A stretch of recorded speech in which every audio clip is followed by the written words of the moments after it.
नमस्कार साथियों, बहुत बहुत प्रणाम। आज मैं फिर काफ़ी दिनों बाद इतिहास की खोई हुई उन घटनाओं से आपको वाकिफ कराना चाह रहा हूँ जो नहीं लिखी गई, जो नहीं जानी गई, जिसके ऊपर किसी ने ध्यान नहीं दिया और या तो कहें कि जो इरादतन दबा दी गई। ऐसे इतिहास जो हम सभी को जानना चाहिए कि किन संघर्षों से होकर ये समाज यहाँ तक उठा है। आज हम बात करेंगे डॉक्टर सोनेलाल पटेल के बारे में। तो शुरू करते हैं। डॉक्टर सोनेलाल पटेल पश्चिमी उत्तर प्रदेश के कन्नौज जिले से संबंध रखते हैं। उनका जन्म 2 मई 1950 को कन्नौज में हुआ और अपनी क्षेत्रीय पढ़ाई करते हुए वो कन्नौज में ही अपना इंटर की पढ़ाई करते हैं। लेकिन बाद में क्योंकि वो एक किसान परिवार से थे और एक गरीब मध्यम वर्गीय परिवार से संबंध रखते थे। उनके पिताजी किसान थे और खेती का कारोबार वहाँ होता था। समय बीतता गया, आगे की पढ़ाई के लिए डॉक्टर सोनेलाल पटेल उसमें सोनेलाल ही थे। वो कानपुर गए और कानपुर से उन्होंने साइंस माध्यम से एमएससी किया। एमएससी के बाद उन्होंने पीएचडी की, फिजिक्स विषय में उन्होंने पीएचडी किए और पीएचडी के बाद उन्होंने एलएलबी भी किया, ताकि सामाजिक न्याय की जो आंदोलन पूरे दुनिया में चल रहा है, भारत में चल रहा है, उसकी गहराइयों को, उसकी बारीकियों को बहुत ही सूक्ष्मता से जान सके, इसलिए उन्होंने एलएलबी भी किया। उनकी जो शुरुआती ज़िंदगी थी वो बहुत ही उलझनों वाली थी। डॉक्टर सोनेलाल पटेल पढ़ने में बहुत ही रुचि रखते थे और एक संवेदनशील व्यक्ति होने के साथ साथ एक जागरूक नागरिक भी थे। और वो कहीं न कहीं जो भारत की सामाजिक व्यवस्था थी, जो इसकी संरचना थी, उस व्यवस्था में जो जातिवादी व्यवस्था के आधार पर समाज में जो शोषण था, जो अन्याय था, उसको भी बखूबी वो जानते थे, समझते थे। जब सोनेलाल पढ़ना शुरू किए उस समय भारत में, कहिए कि उत्तर भारत में और उत्तर प्रदेश का जो पश्चिमी इलाका है, वहाँ से एक बहुत बड़े समाजवादी आंदोलनकारी थे जिनका नाम चौधरी चरण सिंह था, जो बाद में प्रधानमंत्री भी बनते हैं। चौधरी चरण सिंह का जो आंदोलन था सामाजिक न्याय का, जाति आधारित शोषण का और सामाजिक गैर बराबरी के आधार पर उनका एक मूवमेंट चल रहा था और बहुत प्रभावशाली मूवमेंट था। उस आंदोलन से डॉक्टर सोनेलाल पटेल अपने आप को जोड़े और चौधरी चरण सिंह के कई आंदोलनों में, कई रैलियों में भाग लिए और भारत की सामाजिक व्यवस्था, राजनीतिक व्यवस्था और आर्थिक व्यवस्था की बारीकियों को बहुत ही सूक्ष्मता से उन्होंने जाना और समझा। उसके बाद डॉक्टर सोनेलाल पटेल उसी समय उत्तर भारत में एक और बहुत बड़े बहुजन नायक, एक और समाजवादी, एक और न्यायवादी व्यक्ति अपने आंदोलन को साइकिल से शुरू करते हुए पूरे उत्तर भारत को भ्रमण किए और उस साइकिल यात्रा का इतिहास किसी से छिपा नहीं। मैं बात कर रहा हूँ कांशीराम जी के बारे में, बहुजन नायक जिन्होंने अम्बेडकर के विचारों को धरातल पे लाया, उनके सिद्धांतों को जमीन पे लाया और एक आंदोलन का जो मुहिम उन्होंने शुरू किया, उस मुहिम से उत्तर भारत के तमाम दलित, पिछड़े, कमेरावादी समाज को जोड़ने में सफलता पाई। आगे चल के डॉक्टर सोनेलाल पटेल कांशीराम जी से जुड़े और कांशीराम के उस मूवमेंट से अपने आप को जोड़े और उस मूवमेंट में चलते हुए तमाम तरह की उनको राजनीतिक, सामाजिक अनुभव हुआ और वो देख पाए कि वो क्या वजह है जिससे कि समाज का जो बहुजन तबका है, जिसकी जनसंख्या, जिसकी आबादी लगभग 70 से 80% के बीच में आती है, लेकिन कहीं न कहीं वो भारत के सामाजिक, आर्थिक, राजनीतिक संसाधनों पे उनकी भागीदारी बहुत सूक्ष्म है, बहुत कम है। इन वजहों को ये लोग जाने और समझे और समाज में जागरूकता के लिए साइकिल से निकला करते थे, जगह जगह पे जाके गांव में रुका करते थे, डेरा डालते थे, लोगों को समझाते थे, बताते थे कि आखिर क्या वजह है कि हजारों साल के भारत के इतिहास में ये कमेरावादी हमेशा से हाशिए पे रहे। इसकी वजह क्या थी, इसके बुनियादी कारण क्या थे। इन कारणों का पता लगाने के बाद वो लोगों को समझाए, उनके बीच गए और बताए कि डॉक्टर बाबा साहब भीमराव अम्बेडकर, फूले, पेरियार और उसके पहले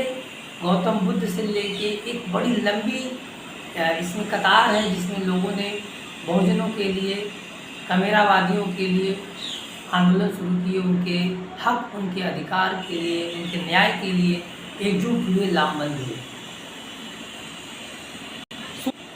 एक ऐसी शख्स परिवार छोड़ा, अपना उद्देश्य छोड़ा जो कि वो कहीं ना कहीं से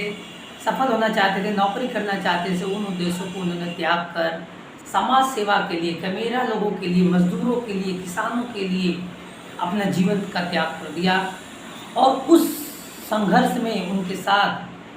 समय समय पे अलग अलग लोगों ने मिले, लेकिन कोई भी व्यक्ति अंतिम समय में उनके साथ तक नहीं रह पाया, क्योंकि उनकी सोनेलाल की महत्वाकांक्षा कुछ और ज़्यादा थी।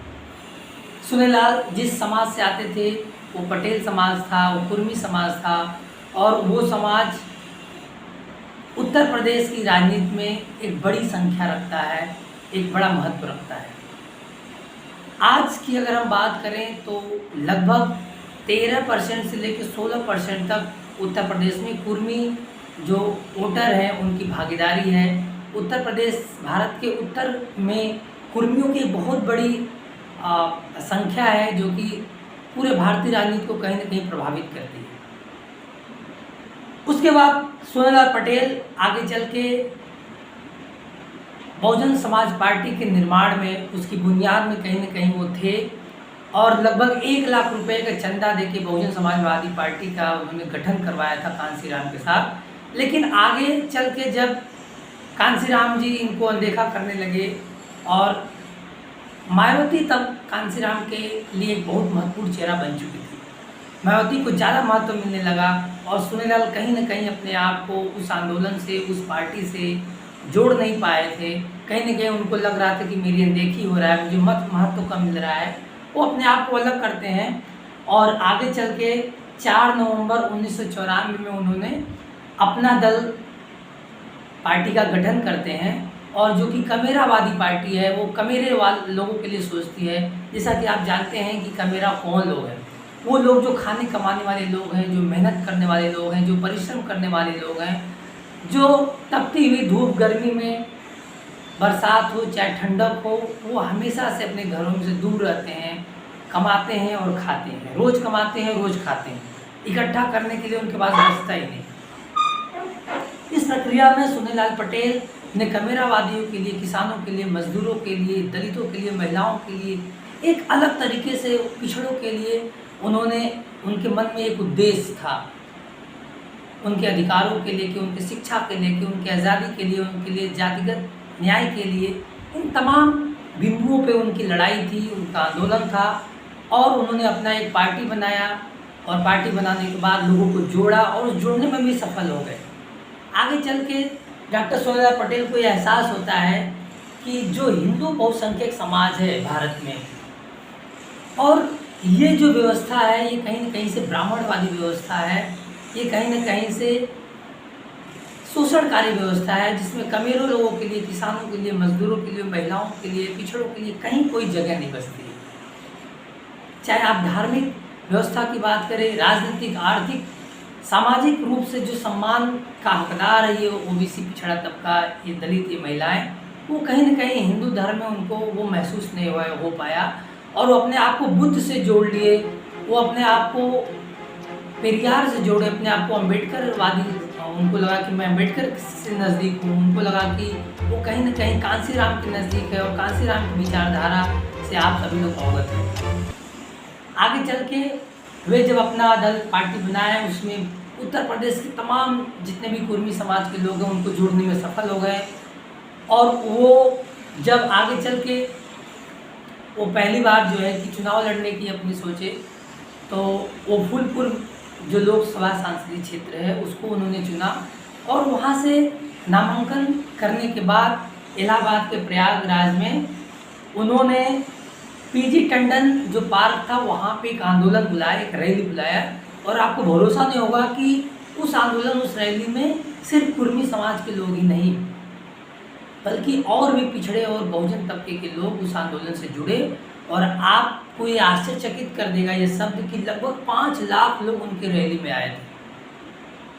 वर्तमान सरकार जो भारतीय जनता पार्टी की सरकार थी 1999 की मैं बात कर रहा हूँ, 15 फरवरी 1999 का वो दिन ऐतिहासिक दिन है क्योंकि उस दिन पिछड़ों का एक बहुत बड़ा होनहार नेता, एक संघर्षकारी, एक कमेरावादी सोच रखने वाला, बुद्ध के विचारों पर चलने वाला, हिंदू धर्म से कहीं न कहीं वो उसका सरोकार नहीं था, वो उसको छोड़ चुका था विचारों से, तन मन धन से, हर प्रकार से, क्योंकि वो ये चीज़ महसूस कर सकते थे अपने शिक्षा के दौरान, अपने संघर्षों के दौरान कि हिंदू धर्म में कहीं भी पिछड़ों का कोई जगह नहीं बचता है, कोई स्थान नहीं बचता है। मैं आज से बात लगभग 22 साल पहले की बात बता रहा हूँ। उस समय के सामाजिक, राजनीतिक और आर्थिक स्थितियों से मैं आपको अवगत कराना चाहता हूँ कि क्या सिनेरियो था। कल्याण सिंह मुख्यमंत्री थे, कल्याण सिंह की सरकार थी, लेकिन ये जोश जो उनके आंदोलनों में दिखाई दिया, उनका जो अलग तेवर था, जो उनका अंदाज था डॉक्टर सोनीलाल पटेल का, वो कहीं न कहीं से मनुवादी व्यवस्था में आस्था रखने वाले लोगों को वो सिरदर्द बन गया और उनको लगा कि ये घास छीलने वाली जाति, ये फरसा चलाने वाली जाति, ये सब्जी उगाने वाली जाति राजनीति करेगी और बर्बरतापूर्वक इतना अत्याचार उस व्यक्ति, उस नेता के खिलाफ सरकार कर सकती है, आप सोच भी नहीं सकते। लाठीचार्ज करवा दी सरकार। कल्याण सिंह ने किसी भी तरह का कोताही न करते हुए अपने अधिकारियों को आदेश दिया कि ऐसा मारो इसको ये कभी राजनीति में दोबारा उठ नहीं सकती।